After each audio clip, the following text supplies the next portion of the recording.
When people see a monkey in the zoo, they generally don't have a strong emotional reaction. Why then do people have such strong emotions when it comes to snakes and lizards? Why do they either shiver in fear or jump with excitement at the thought of a snake? For people, few people feel nothing at all. It's either fear or fascination. Which is it for you? Which is it for your parents? Well, however you feel about them, they are special and an important creature made by God.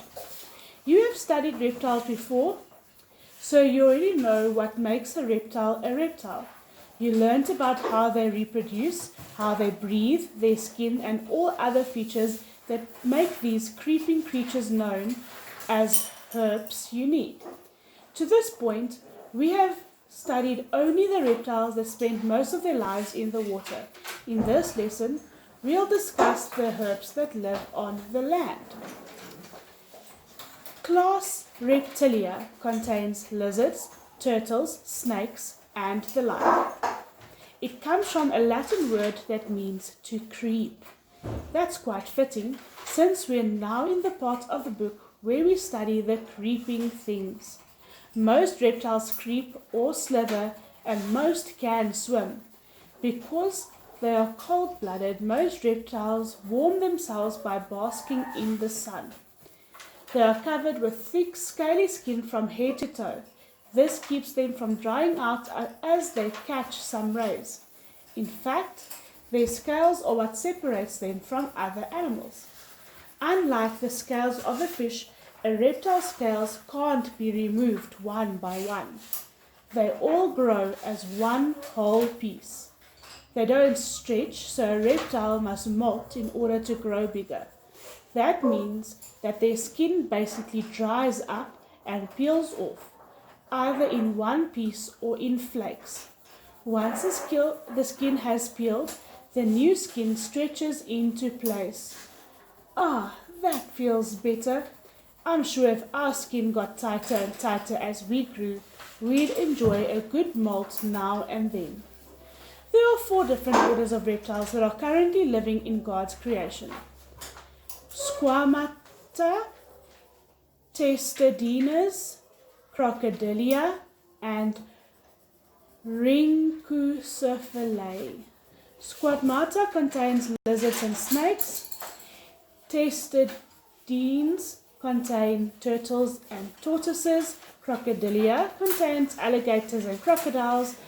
And Rhynchocephalia contains the lonely Tautara. We'll cover orders Squamata and Rhynchocephalia in this lesson.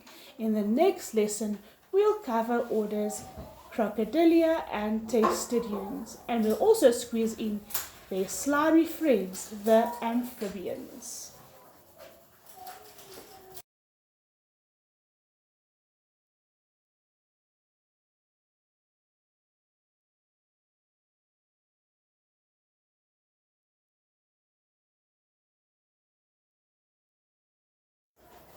The word squamata comes from the Latin squama, which means scale.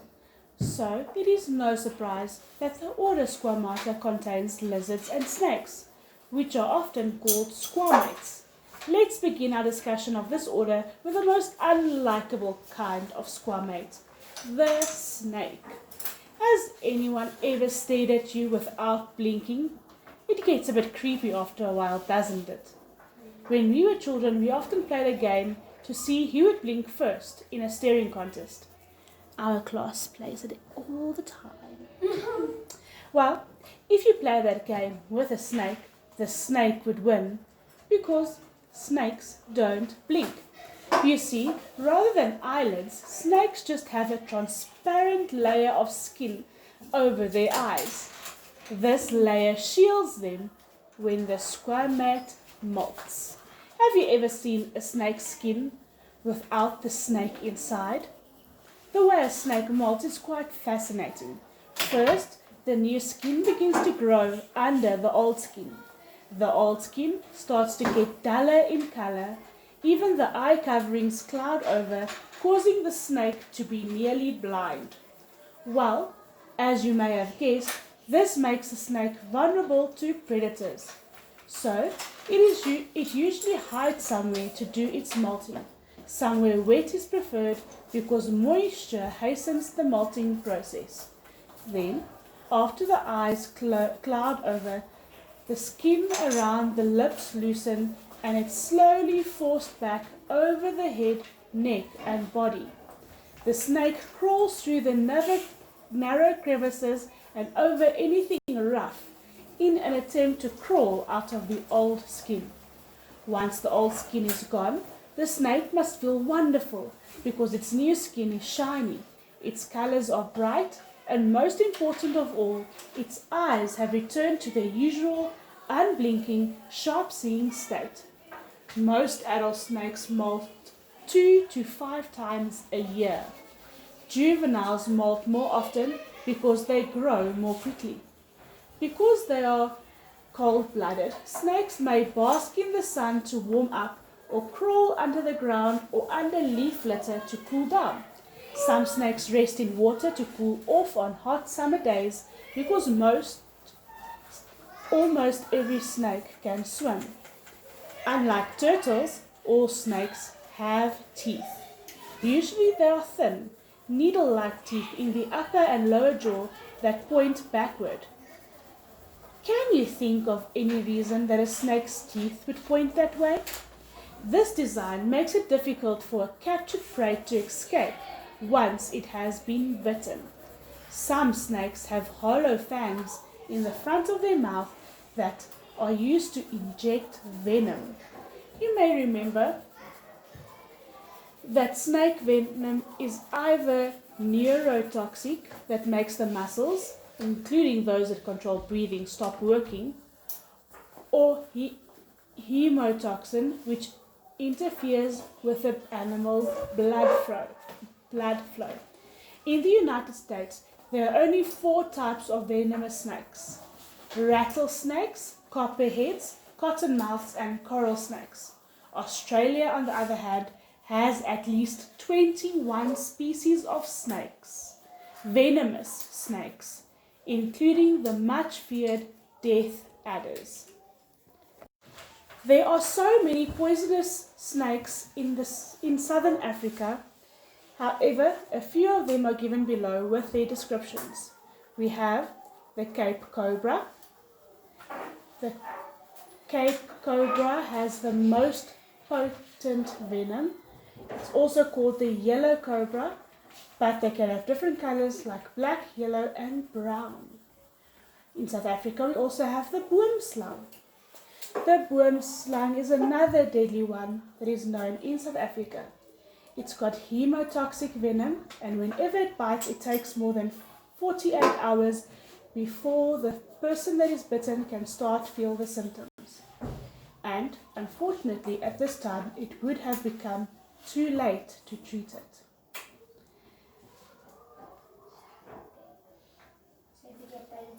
Then we have a puff adder.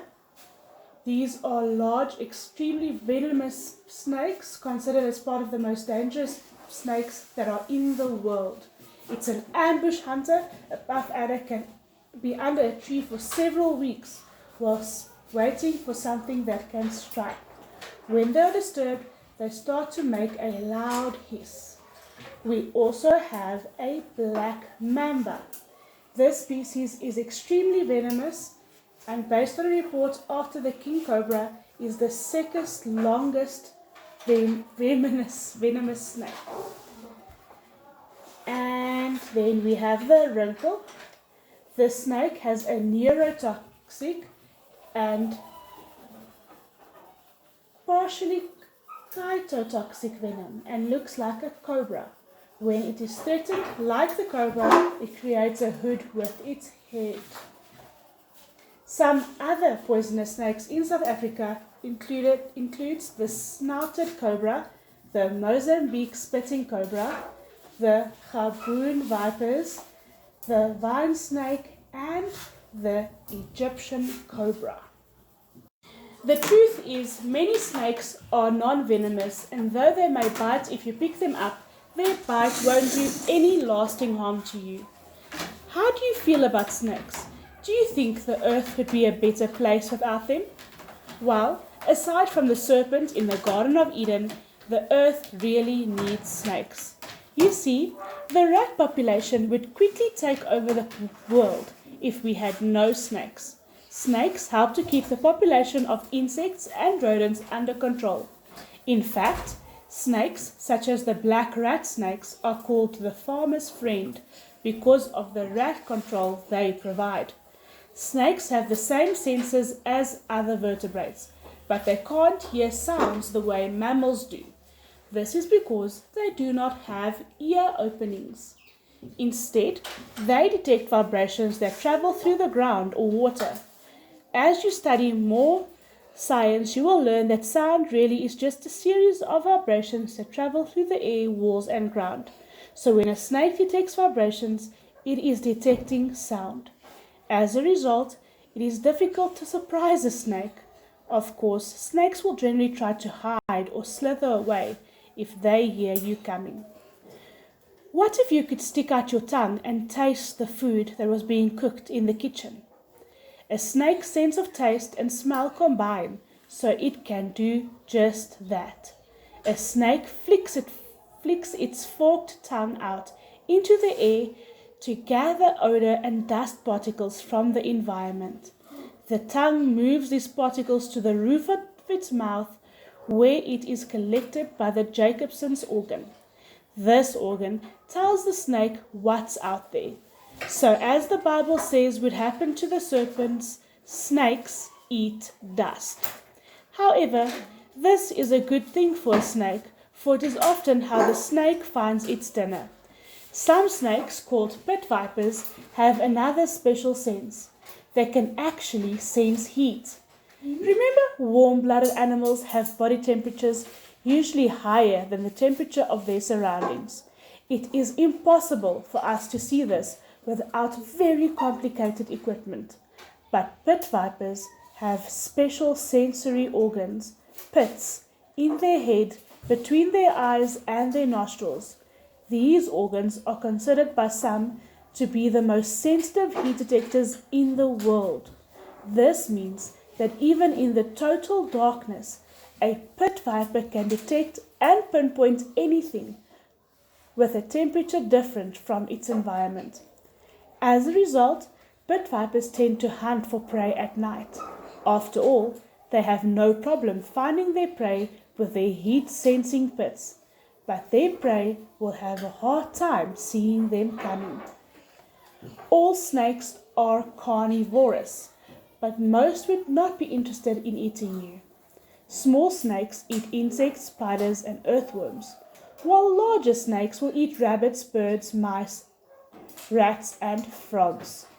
Giant snakes eat even bigger things like kangaroos and other large creatures.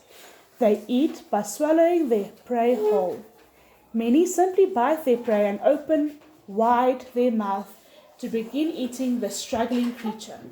The creature is caught in the backward-facing teeth, while muscles in the neck produce waves that propel the creature down into the snake.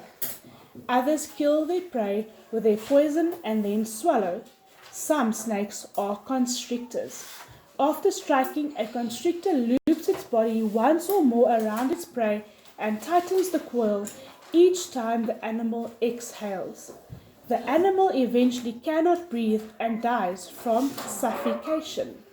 A snake is able to eat prey wider than its own body. This is because its lower jaw is loosely attached to its skull with connective tissue called ligaments. This allows the mouth to open much wider than it is possible with other animals. In this way, a large animal can be swallowed by a medium snake. However, a large meal makes a snake vulnerable, since digesting a large creature makes moving difficult. Also, the digestion process is slow, and it is possible for parts of the dead animal to rot before it is digested. Nevertheless, most snakes eat large enough prey that they can go several days or even a few months between meals. Most snakes track their prey by sight and smell. Pit vipers also use their ability to detect heat. Herpetologists, scientists who study snakes, sometimes classify snakes into two categories based on how they hunt their prey. Ambush predators, such as the rattlesnake, lies motionlessly for hours, waiting for prey to pass within striking distance. And then we have active hunters, on the other hand, go in search of prey using their senses to find and track the animal that they want to eat.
Although snakes are predators, they are also prey.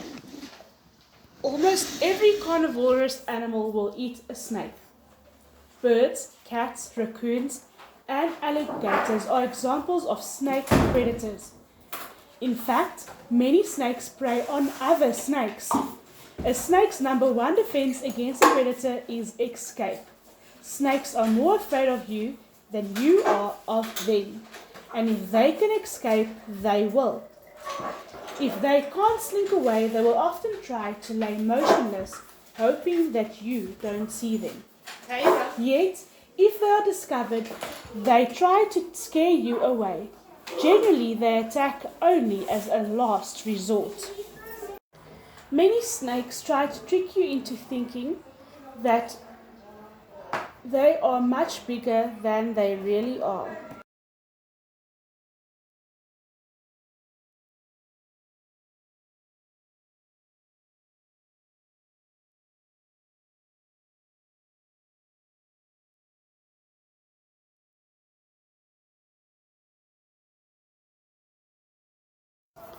They'll flatten their necks to make their head look wider and their bodies look bigger.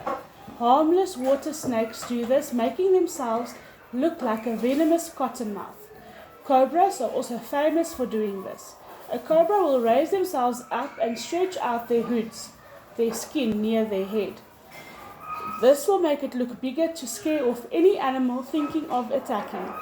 Of course, if the animal decides to attack, a cobra can cause a lot of harm.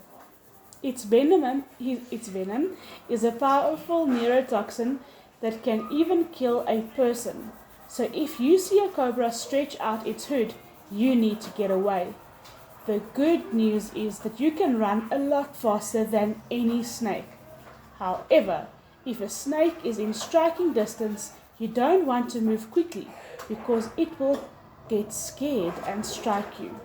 Although you can outrun a snake, you most likely aren't fast enough to avoid its quick strike. Move slowly and carefully until there is a lot of distance between you and the snake, and then run. Spitting cobras can spit venom on a predator from a long way off. The venom is dangerous if it gets into an eye, but it's harmless if it's only on the skin. Some snakes try to scare off threatening animals by hissing. They do this by forcing air out of their lungs through the throat. Can you do that? Try it and see if you're able to hiss as well. Other snakes release a foul odor. This often discourages predators that don't like eating smelly animals. Other snakes open their mouths wide to reveal their teeth. The cottonmouth, for example, gapes its mouth open, showing its cotton white mouth. Some snakes even pretend to be dead. The hognose snake will roll over on its back, hang its tongue out of its mouth, and emit a foul odor. The last resort, of course, is to bite. If the snake is not venomous, the bite is usually like getting a cut or a scratch, and only requires a little soap and water to clean it up. A bite from a pit viper or a coral snake can be a serious thing and requires immediate treatment with anti-venom at the hospital. Interestingly enough, however, a venomous snake will not always inject venom when it bites. Such dry bites are thought to be another way of scaring away Most snakes lay creatures. eggs. When a female snake is about to lay eggs, her tail gets very fat. She lays a clutch of leathery eggs in a hole, under a log, or in some other hiding place. Some snakes, such as mud snakes and rainbow snakes, stay with the eggs until they hatch. King cobras are known to be especially good parents, with both the male and the female watching over the eggs. You may remember this from the story Rikki-Tikki-Tavi.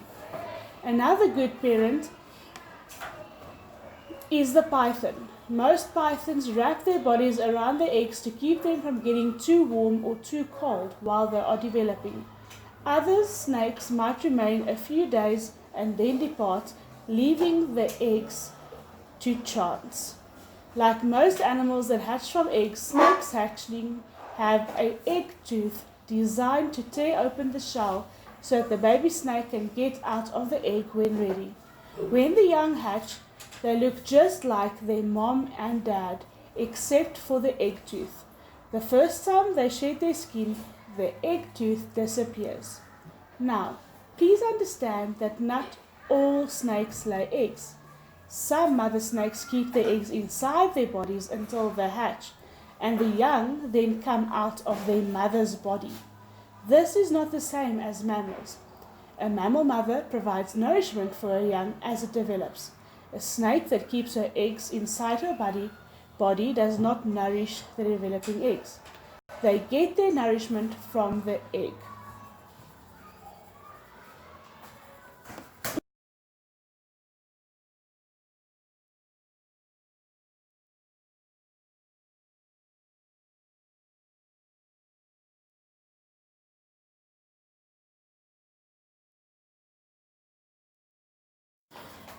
How does a snake move without legs?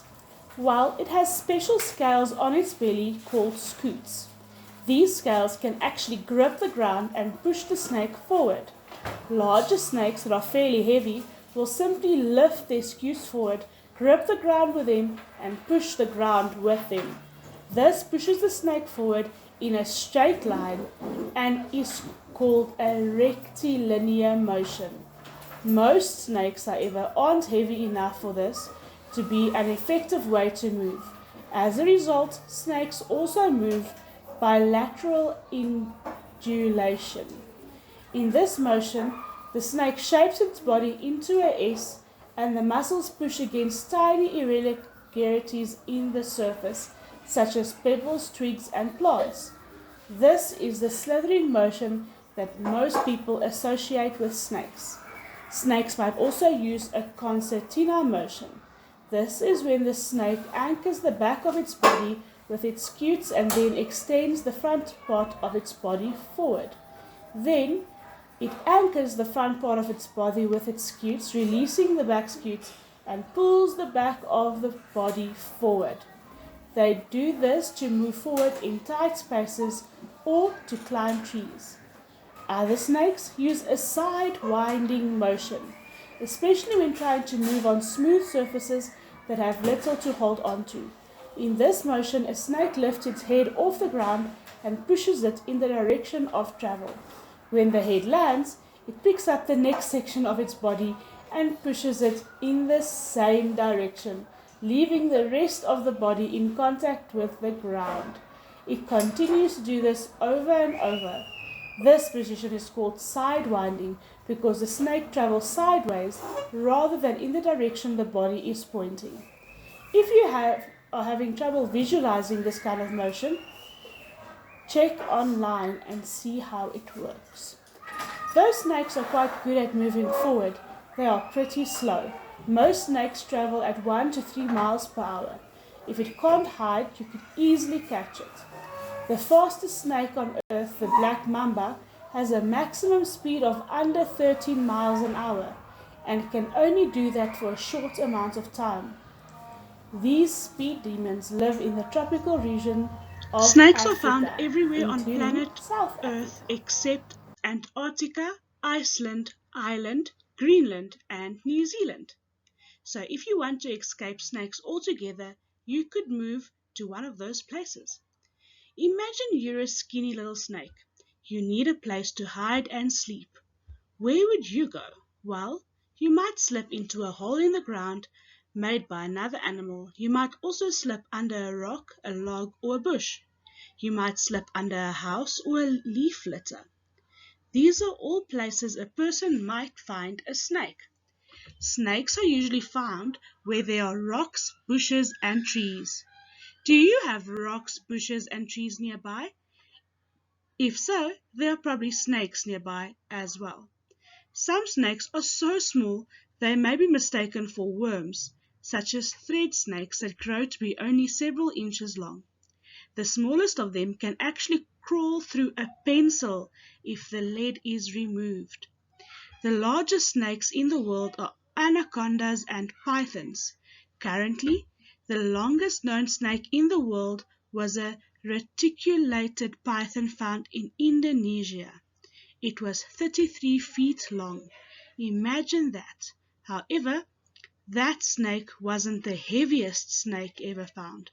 When length and weight are both considered, green anacondas are the largest snakes in the world. There are several types of snakes grouped by their physical features and habits. One group, the blind snakes, include the thread snakes mentioned earlier.